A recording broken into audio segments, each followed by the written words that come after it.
Starting में तो बहुत बुरा रहा। कंसल्टेंट्स ने बहुत जलील किया हमें। क्या नाम है आपका? मेरा नाम मोहम्मद अहमद। मोहम्मद अहमद जी, अभी हमने बहुत सारे बच्चे से रिव्यू लिया है, कई बच्चों से हम यहाँ पर मिले हुए हैं। यहाँ पर आप स्टडी करने के लिए आए हुए हो, बहुत सारे एमबीबीएस अब्रॉड के लिए आते भी हैं बच्चे। कैसा क्या एक्सपीरियंस आपका रहा है?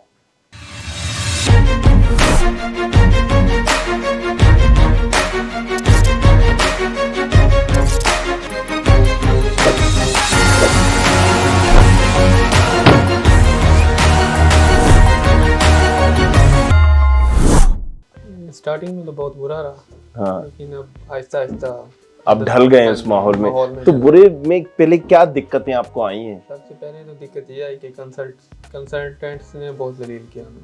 क्योंकि जब आए जलील मतलब हम कैसे? पाकिस्तान से पे करके आए, तो यहाँ आए तो फीस हमारी पे नहीं थी।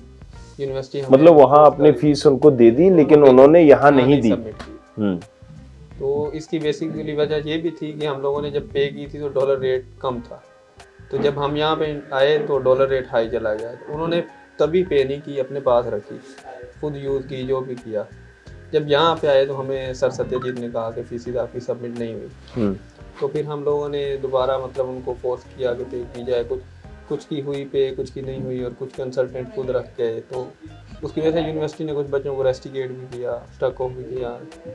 इसकी वजह से अभी तक भी वो बच्चे धक्के खा रहे हैं। तो कंसल्टेंट ने बहुत बुरा किया। अच्छा, तो अभी तक उनका पैसा वापस नहीं मिला है? नहीं मिला, कुछ को मिला है, कुछ को नहीं मिला। तो जो अगर डॉलर का रेट बढ़ भी गया था तो बाद में आपने ये नहीं बोला उनसे उसी रेट से हमें दे दो जो बढ़ा हुआ है? तो वो कहते हैं है ही नहीं अभी। अच्छा, तो ये एक्सपीरियंस आपके साथ भी हुआ है, कुछ और लोगों के साथ भी हुआ है? हाँ जी, हम ऑलमोस्ट जितने भी पाकिस्तानी स्टूडेंट्स हैं हम सबके साथ ऐसा हुआ है। अच्छा, ऐसा हुआ है। वो कई ऐसा हमने दिखा है कि इंडियन स्टूडेंट को भी हमने यहाँ पर, क्योंकि बहुत सारे बच्चों का हमने रिव्यू लिया है, तो वो उनके साथ भी ये हुआ है।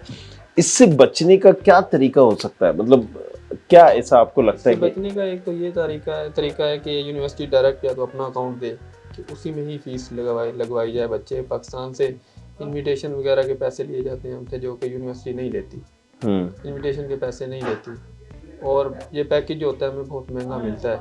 अब कंसल्टेंट एक बच्चे बड़ा चढ़ा के बता देते हैं। एक कंसल्टेंट $1000 से $1200 पर बच्चे से ले, तो ये तो नहीं है ना कि कंसल्टेंट की फीस भी इतनी नहीं होती कि अगर $1000 या $1200। राइट, सो ये एक सबसे बड़ा मुद्दा है, क्योंकि जो फीस है उसके ऊपर कंसल्टेंट को अपना अमाउंट ले लेना है, और जो कंसल्टेंट अपना अमाउंट लेते हैं तो वो बढ़ के 1000-1200 अगर डॉलर आप बोल रहे हो, तो वो डॉलर अगर हम कन्वर्ट करते हैं। यूनिवर्सिटी का हमारा फर्स्ट सेमेस्टर का पैकेज था तकरीबन $2200, और हम लोगों ने पे किया $3200। किसी ने 3200, किसी ने 3800, किसी ने 4000। अब इस बार बच्चे कुछ आए हैं पाकिस्तान से जो $6000 में भी। तो यूनिवर्सिटी की फीस $2000 है। बाकी मेडिकल का ये मिला के टोटल $2200 बन जाता है।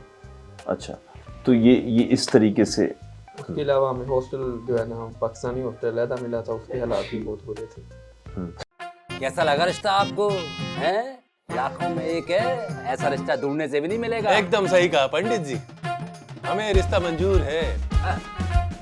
अरे बेटा बेटा मुंह क्या देख रहा है? पैर छू लो गुप्ता जी के, ससुर है तुम्हारे, लपक लो लपक लो।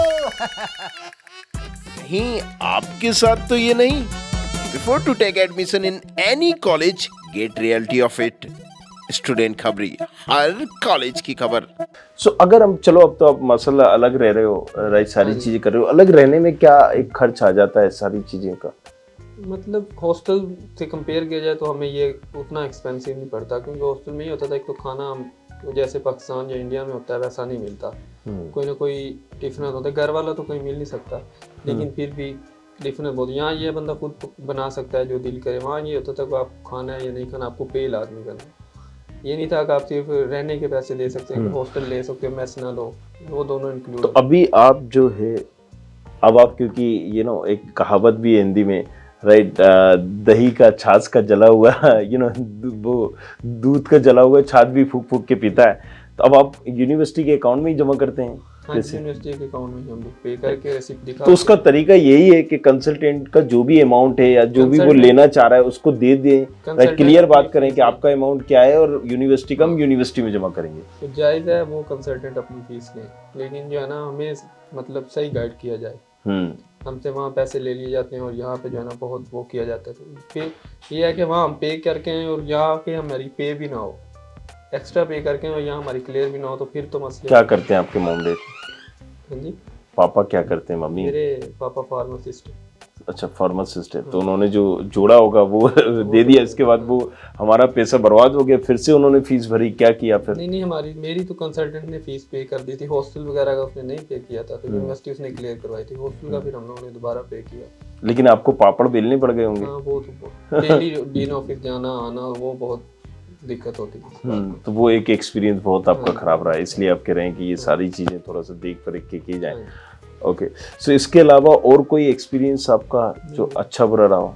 बाकी बस यूनिवर्सिटी। ठीक है, तो जो लोग प्लान कर रहे हैं स्पेशली, क्योंकि एमबीबीएस अब्रॉड देखो कहीं ना कहीं करना ही पड़ेगा, मजबूरियां भी हैं, क्योंकि इंडिया और पाकिस्तान में इतना टफ हो चुका है ये, राइट? हर साल 17 लाख स्टूडेंट बैठता है इंडिया में, और मुश्किल से मुश्किल 50,000 सीट है।